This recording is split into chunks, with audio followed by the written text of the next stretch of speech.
Hello and welcome to Self Power Now, where empowering women share their stories and advice about life, work, happiness, love, and success.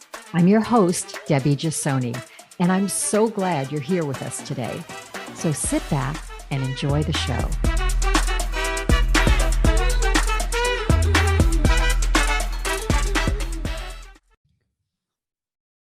Love that music. It always makes me want to dance.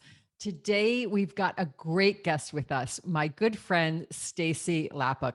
Stacey is celebrating 35 years as an award-winning interior design firm. Her focus is on biophilic design, which is proven to benefit your health, well-being, and happiness. Her goal is simple: to co-create the home of your dreams so that when you open your front door, you step into pure joy. Isn't that beautiful? Stacey's based in my neck of the woods in the San Francisco Bay Area, but has done custom design work for clients all over the US, from San Francisco to New York, my original hometown. Welcome, Stacey. Happy to be here. Hi, Deb. Yes. So great to see you. Stacey, I get your monthly newsletter and I love it because the first words I see are, "We design happiness," which is right up my alley. And I know that you intertwine happiness with the biophilic design. And biophilic design is something that I've just started to hear about. Even though I've loved design all my life, I've never heard that term. What exactly is biophilic design and how can it make us happier? Wow. That's a I know big that's a question. big, I know that's a big ask. Try to narrow it Okay, down for us, laymen here. I will. So biophilic design literally means love of nature. Bio for biology, philic for love. And it's been determined that, well, we've spent 99% of our biological history outside in nature, right? We've only been involved with indoor built environments for a teeny tiny bit of time of that. So our beings are not accustomed to being indoors. What biophilic design has done is they've determined that there are 15 specific patterns and systems that are found in nature. And Like when those spirals and things like that, in like leaf fractal patterns. And yeah. geometries, Okay. Got it. yeah. And it could also be systems, the way airflow moves, or there's one called awe that, like your heart stops because your whole system just goes into this amazing, joyful state. Awe, like AWE, awe, that awe. Yeah, And that's one of the what does that patterns. look like? I want to know what awe looks like. Imagine you're coming over a rise and out before you is this expansive landscape and there's sunrise coming up, Uh-huh. right? It's like, wow, that's pretty amazing. That's what provides awe. Awe could be looking at Ansel Adams' photograph or looking at an amazing painting of a woman. It could be anything that strikes you as extraordinary. So sort Can of be full of combining art and color to kind of your natural inclination to be drawn to art, color, and form. Mhm. Is That that a could good be way of part of saying it. it? Yeah. That is, yep, that could be a way Okay. of I saying love it. that. So yeah, so awe is one of the 15 patterns. And when we incorporate those patterns into our homes, into the built environment, it's been measurably proven to do things like lower your cortisol levels and increase your serotonin levels. Mm. It helps with ADHD. It helps us be more creative, more productive. Studies from the INH through University of Texas and all over the country, all over the world, have been documenting these amazing benefits. That's really interesting that you say wait, I'm not saying it right. ADHD, ADHD, attention, because a lot yeah. of people have children who suffer from that. So just give me an example, just honing in on that. If like a child's room who may suffer on that, are there certain colors or certain designs or certain patterns you would use for that room? Yeah, a great example is the elementary school that they rebuilt in Connecticut after that horrible shooting. Mm. And they designed the entire building with biomimicry, which is an architectural form of biophilic design. So there are curves. There aren't any sharp corners where you can't see what's coming around the corner. There are colors that are laid out so it could draw a child through a building or throughout a room very comfortably. Natural materials, there's a lot of wood and stone. There's water elements, so you could hear the sound of water. Which is very soothing for anyone. Very Yeah, soothing. yeah. And the use of plants and the use of patterns that are fractal geometric patterns. There's no such thing as a perfect circle or a perfect square in nature, right? Mm. And everything in nature, fractal geometry is like if you break a mirror, you see the same thing, but in smaller pieces. Right. But it's still the whole. So you still see the whole, but in different proportions, right? Different scale. And that's fractal geometry. And you see that in nature all the time, as a leaf is growing, the rings of a tree, even the way the bark pattern is on a tree. It's just, yeah, even the what do I want to say? The ratios or the way that a river designs itself, The those natural flow, proportions, natural flow. natural flow, it's the flow of water, it's the width of the river, it's, all these things are all related to fractal geometries. That's so interesting. And it's also, it kind of comes back to, I always tell people, if you really want to be meditative, if you really want to reduce your stress, take a walk in nature, but not only take a walk in nature, but really notice what you notice in nature, because nature is just beautiful, just in and of itself. You look at a leaf on a tree, or if you really go up to the bark on a tree and really look close, it's like an art form. It's absolutely unbelievably beautiful and interesting and intricate and complex, and the texture and the colors. So I could understand why when you start bringing some of those elements into your house, it affects your moods and your physical bodies as well. So how do you bring in elements like that? Obviously, you're not going to bring a tree into your house, but you might bring a piece of wood that has a certain grain. Like, what do you do in terms of the furniture and the layout to make it biophilic?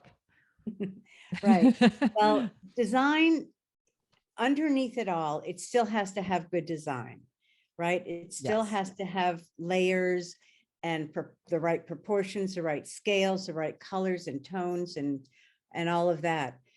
But on top And it of has to that, be interesting to you as well, right? yeah, it has Because to reflect who you are. It's yes, your yes. home, Yeah. right? Mm-hmm. So you can do it, well, kind of like how I addressed the school before, using natural materials. If you can bring some wood elements into your home or into furniture, if you can bring in natural fibers, cottons and Cotton. linens, And silks. organic probably too, right? Organic is I mean, always I know a lot healthier. of bedding now is going organic, a lot of even, cloth and fabrics on Mhm. material you can get now organic as well. Right. The Yeah. closer you can Yeah. get to the way things are in nature, the more of an impact it's going to have on you, right? A faux leather is not going to have the same impact as leather. Mhm. Um, Mhm.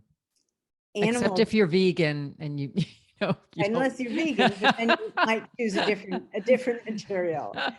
But Bringing that it's home also for- the same concept for eating, right? When I Mhm. coach people about healthy eating habits, it's like Yeah, try to get as close to what that food looked like in nature as possible to exactly. put into your body. And in a way, you're digesting design around you as well. I mean, all of us have walked into houses where we just shudder, right? Whether it's a hoarder or it's got all kinds of, weird colors and patterns and stuff that don't seem to flow, and it makes us feel agitated, right? It doesn't Yes. sit well because it doesn't feel natural. Is that where you're going with That, this? well, that's certainly part of it and a big part of it. Remember that everything has a resonance, right? Everything has a Yeah. vibration. And not getting woo-woo. This is, science. Everything has a resonance. Yeah. Um, you know, Molecules, like attracts not molecules, like, exactly. Electricity and colors, red has a really long wave and purple is like this, right? So the closer that Those are two of my favorite colors, by the way. Red, well, actually orange and purple, but that works too. yeah. Anything, and you'll see that combination in nature, by the way. If Yes, you're ever yes. considering what colors should I use, what goes together, just look outside. I know Um, you don't have to, like a lot of designers use, and I took a little bit of interior design, so I'm kind of a wannabe designer. yeah, A lot of designers, they use that color wheel, right? So you either go light colors or you go complementary colors or opposite colors. But nature gives us the best color wheel nature gives us a lot of imaginable. ton of clues, Yeah. ton of clues. Yeah. So, and the idea being the more nature resonates at a high level, right? Mhm. Because it's nature. The closer we can, the more we could surround ourselves with that type of resonance, it's going to raise our own vibration. So, so we feel better, we're happier, we're joyful. When I say we design happiness, we really do, right? Yes. And It's, I want yeah. to talk a little bit more about the color concept because Mhm. color to me is it's just so much a big part of my life. Like people walk into my house and they say, "Oh my God, you've got so much color." And then they look at my clothes, which I'm not wearing color today. I mean, I really had to like when I started doing Zoom calls, I literally had to dumb down the color in my office because it was too bright, cluttered, whatever for like a Zoom call. So I made the walls more pale and whatnot. But normally the rest of my house is very, very colorful. But when I I know, I've walk, been there, yeah, I right? know you've been here. And when I walk in and out of rooms, I get a sense of like, I feel good about that. And even in my clothing, they say, when you get up in the morning and if you feel like wearing blue, there might be a reason that you want to wear blue, or there might be a reason that you want to wear hot pink because there's a certain vibration in every color that you use in your home, on your body, in your environment. So tell me a little bit about like colors and what do bright colors or what do certain colors mean, or if you want to be a little less stressed and maybe create a meditation room or a sleep room, what kinds of colors do we use that mimic nature and also help us in our moods and what we want to accomplish in those rooms? This is where placement is important. So if Mm, you look at a sunrise or a sunset, for example, they're brilliant oranges and pinks and purples and just every color you could imagine, mostly warm colors, right? You don't yes. see a lot of blues in sunsets, except for the sky behind the sunset. Yeah. If you love those colors, they're going to make you feel really happy, right? What's interesting though is in certain combinations and in certain settings, it's going to give you a different feeling. So for example, if you look at fast food restaurants, they typically are yellows and oranges like that, right? Oh, They those make you, happy colors, kind of happy they're colors. happy colors, but they also speed things up. So because fast food Oh, restaurants, they want you to go in, eat fast, get out, right? If you're going to a interesting. nice romantic restaurant and they have rich, burgundy velvet and, nice Yeah. subdued lighting, that's going to calm you down and it's going to Oh. settle you down. So it So all I depends. have like brick red in my dining room, like a brick red color, which, That will um, help settle. yeah, Yeah. interesting. And lots of people like bright colors, like in kitchens. It Like makes me, I grew up with it. My mother always had a bright yellow kitchen for some reason. Right now, my kitchen is like turquoise, bright, bright, bright turquoise. and it works. It's great. Yeah. Yeah. Yeah. So there's lots of ways that you could use color. But again, it's always how you use it, what the saturation is, how light or dark it is, Mm-hmm. how the tints and shades, how much white in it, how much black in it. So Yeah. there's The a lot of saturation, right? The saturation of it. saturation, Yeah. hue, and shading. So there's a lot of different elements to each color. Mm-hmm. But And sometimes just putting a new color paint on will just kind of change everything. I think, and I tend to do this too, if you live in a place for a long time, like most of us have, although I don't know, the last couple of years people have been moving around a lot, but we kind of get used to seeing what we see, whether that's, clutter or things are getting a little old or cracked, and we don't even notice it anymore. And sometimes what I like to do is, like, I like to take a picture of a room and then look at that picture as if it's not in my house and say, yeah, how are things looking anymore? Are they getting kind of old and dirty? Does it need a fresh coat of something? Does it need a little kind of refresh? Because we get so used to having what we see every day, we don't even see it anymore. that's so true. You could do that with a mirror as well, by the way, in addition Oh. to taking a picture, right? But it's kind of like, remember when we used to read newspapers every day and you would get this I still pile like of, magazines because I love the color. okay, there you go. And you get this pile, right? Piled up in a corner somewhere and you don't Yeah, really pay attention to it. It's not a big deal. right. And then it's trash day. So you take it out and you walk into the same room and it's like, you're just like, have all this space and it feels so much better. And what did you do? You took out the You took newspaper, out a pile. You took out a pile. right? I don't know. Like, I have never watched that show Hoarders, but I've heard about it. I don't think I could watch it because for me, it would get me very agitated. Me too. I kind of like things very clean, and I do like color and whatnot, but I like things very clean and neat. But what about trends? And whether you talk about color or material or the type of style and design, how does that relate to biophilic design? Because nature doesn't care about trends. Why should we follow them, right?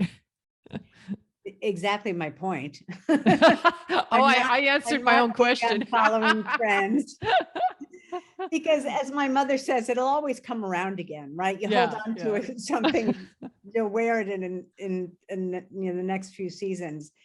Trends are based on, especially like colors or particularly colors, they're based Yeah. on a whole number of factors, environmental factors, what the socioeconomic situation Mm. happens to be, what's happening geopolitically. They all affect what the color is coming in. So now all the new colors, color of the year things are tending more towards nature because Mm. we've gotten so clean, slick, simple, um, gray. People want to freshen up, especially after COVID. It's like, Oh, so is gray so- over with? Is that what you're saying? I don't think anything is in or out. Nothing Yeah. is over with. It's only what's appropriate. And what you like. Right. I mean, really, According, when you think about it, there's every color in nature, mhm, right? There's, yeah. yeah. And according to, it's the color marketing board makes these decisions, and that's what determines what color the cars are going to be, which have a longer life, right? Mm-hmm. Then it's Mm-hmm. down to appliances, then it's down to clothes, then it's down to paint. But some of the trend colors, like in cars, those are going to last a lot longer than your clothes for the season, Well, right? yeah, because you keep your cars a lot longer. Exactly. Yeah. Yeah, So there's a lot of, that makes sense. it's, if you're trying to follow trend, you're going to drive yourself crazy. If you want to be on trend because that's important to you, then do it with accessories. You know, Mm. don't Pillows, Mhm. artwork. pillows, Yeah. artwork, maybe a wall color, something like Yeah. that, if that feels good to you. Yeah. I love, following design and trends and, I always feel like I never want my house to look uh, outdated. Right. Mhm. And some of that is kind of going along with trends, but in biophilic design, it sounds like everything is so natural. Like, does it get outdated? Like, do you have to, like right now, you've got that mid-century modern that's really popular. And then some people have certain other, tastes, or whether it's ultra modern or shabby chic or whatever. How does biophilic design infiltrate all of those, whatever it is that you like? Yeah, biophilic design isn't a style. Hmm. So it's not, it doesn't move with trends. It is. Mm-hmm. It's like good design practices, um, back to scale and proportion and right use of color, right use of texture. Mhm. Um, all of those hold true through any style.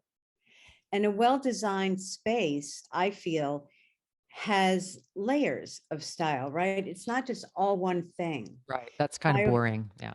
yeah, and it doesn't show any personality, right? It looks like a catalog page, right out of Right, right. When you paper. go into these homes that are just so cookie cutter, or sometimes with real estate, when they Mhm. come in and what do they call it? Staging, right? When they Staging. stage the Mhm. home, and it all looks really nice. It doesn't look lived in. It's probably not what you'd want, and it's usually pretty monochromatic, right? As well, because they don't want to like turn anybody off, right? Well, somebody might Exactly. not It's like a safe. red wall or whatnot. Exactly. It's a safe design. Yes. And that's how a lot of people design, is because they want to be safe. They're afraid of making an Mm, embarrassing or an expensive mistake. right. Right. But then it doesn't get to show you, and it doesn't get to incorporate the elements that make you feel best and that are going to help you and create joy and create, this wonderful feeling you want when you walk into your home, right? It's your home. This Yeah. is What where do you you think is the biggest anchor. mistake people make when they go about designing? Or is there one? I Only think one. usually scale is one that can Oh, really pop out. like having furniture that's too big for the room or too small for the room. Small, or they don't speak to each other properly. Having Yes. a tiny something They here don't and a tiny communicate. something there. The chair doesn't communicate with the sofa, and Right. so on and so on. And you I can look get it. outdoors, right? The canopy of the trees, how it all Mm, relates, right? yes, yes, Um, yes. it's, and grass, and then the little dandelions pop up, and you know, it's it's just fascinating if you start looking at it. Do you know Andy Goldworthy? No. Do you know his artwork? He makes art out of nature. Mm. It's just spectacular. He did the work in the entrance to the DeYoung Museum in Golden Gate Oh, Park, the okay. earthquake thing. Yes, yes, He does yes. these amazing things in Yeah, nature. You should yeah. Google him. You'll just be blown away. I And will. he he explodes what nature creates, right? So Mm. everything, your home has your hand in it because it's yours, right? You're not living in a cave, you're not living in the forest, you are living in a home. And you have an opportunity to incorporate all these elements, including what And you you have like. to use this stuff. It's not going to be stuff like my mother used to have plastic slip covers on all the couches. I think that was an old Italian woman way of like My grandmother protecting the did that furniture. did you too. did you grow up in and then Yeah. we grew up on the East Coast, and where there was a lot of humidity, and so in the summer we'd have shorts on and we'd sit on those couches, and we'd literally like have to peel ourselves off the couches.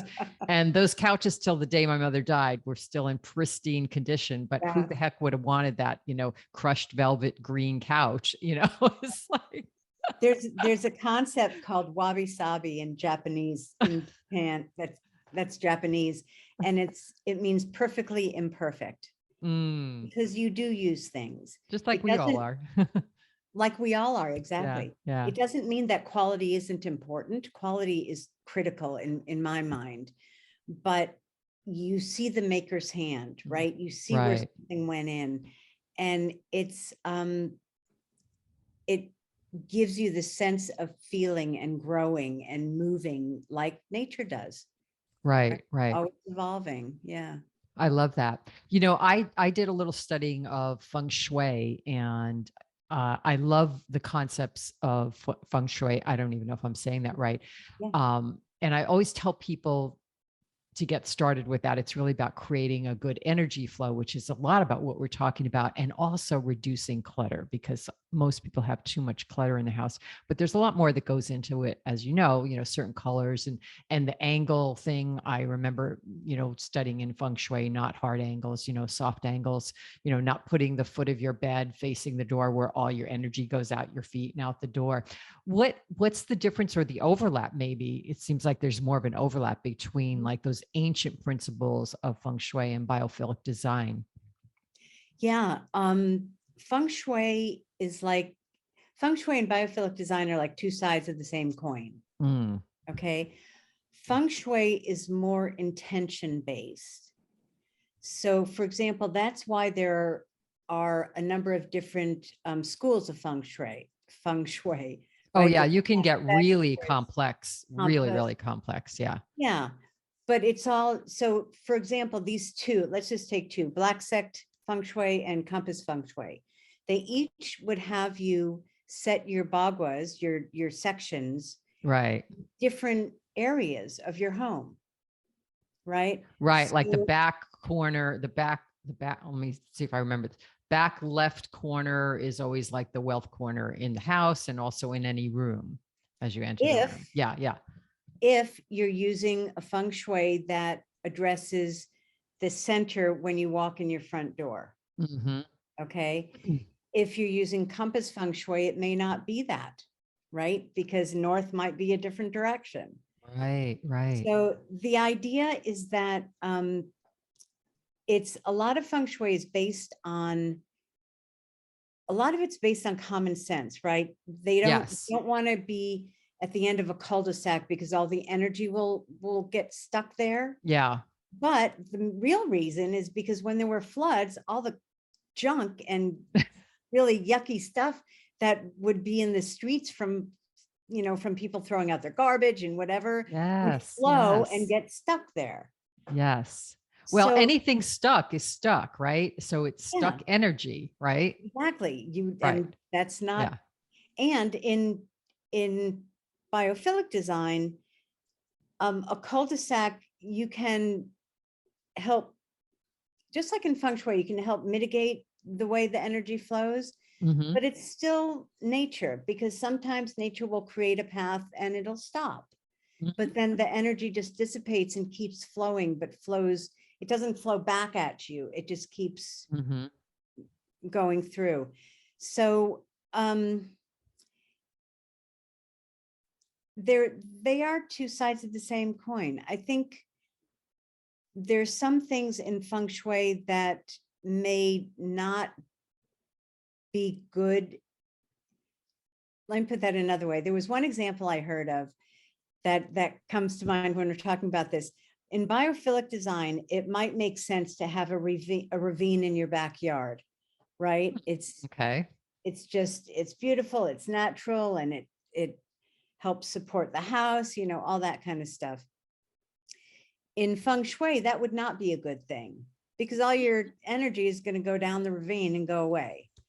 Yeah, Feng Shui does not like any escape route for the energy. Yeah. But at the same time, both feng shui and biophilia love, curved pathways, Yes, yes. And right? open space and Open space yeah. where you can see. So one Mm. of the patterns is called risk and peril. So you want to Is that feel one of those, what is it, 12 patterns you mentioned from one of the the start? 15 One of patterns. the Yeah. 15 patterns. Okay.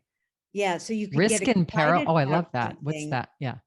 It's like it's the feeling that you get when you step out on a glass floor and you could see through it, let's say, Mm-hmm. as an example, right? But that kind of energy that you get from doing that excites you and it keeps you alive, right? Yes. So Um, like, where would you want, what kind of room would you want that in? um, that's a good point. I suppose you could have, like, if you have glass railings, or if you have a view over, a banister into a Mm-hmm. living room or Mm-hmm. something. Um, that could Yeah. be shows up more in architecture, than Oh, right. Right. Of decorating course. so much, I would Yeah. think. So But there's a whole, yeah, because now that I'm thinking about it, we've been talking about interior design, but you can architect and build based on biophilic design as well. That definitely, makes yeah, sense. there's a Yeah, whole that makes sense. discipline called biomimicry in architecture, Mm-hmm. which you mimic nature. Mm. It's yeah, it's just so fascinating. It's like the modern evolution of the treehouse. It is. Like, It's what can we take from nature and make it really aesthetically appealing to mhm, live in? exactly, Yeah. exactly. Watching curtains blow in a breeze and changing the shadows, Yes. the light shadows just it's invigorating. It's happy. It's a happy thing. Well, so many of us are spending so much more time in our houses now than we Yeah. ever did before, whether they're houses or apartments, and in some cases in home offices and whatnot. What are some tips, just some practical things for anyone right now in their home that they can just institute that will give them a little bit more peaceful feeling, if it's in the office, productive, or what are, like, I don't know, top 5, top 3 that you would go into a house and say, well, right away do X, X, X, X.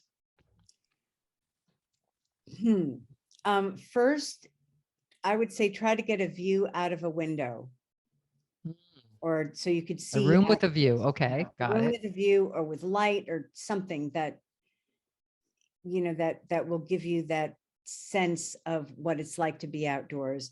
I did a study once and asked a group of people to imagine their favorite place, and 99% of the people said it was someplace outdoors. I mean, we just Yes. feel better when we see the outdoors. And even if Um, you're in like an apartment building in New York City, your view could be, another beautiful building. You may not have, trees and whatnot, but I so think other architectural features in buildings can also be beautiful to look at.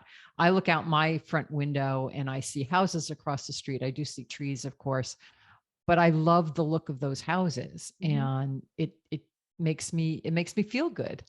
Yeah, there's curves that you see in Mhm. architectural elements can certainly, you know, bring a sense of biophilia. Having artwork of landscapes in your office, Mm. right? Being Things able to to, remind you of nature inside your house, yeah, and there- plants probably, right? yeah. There are Yeah. three primary categories of biophilic design. The first Mhm. is nature in the space.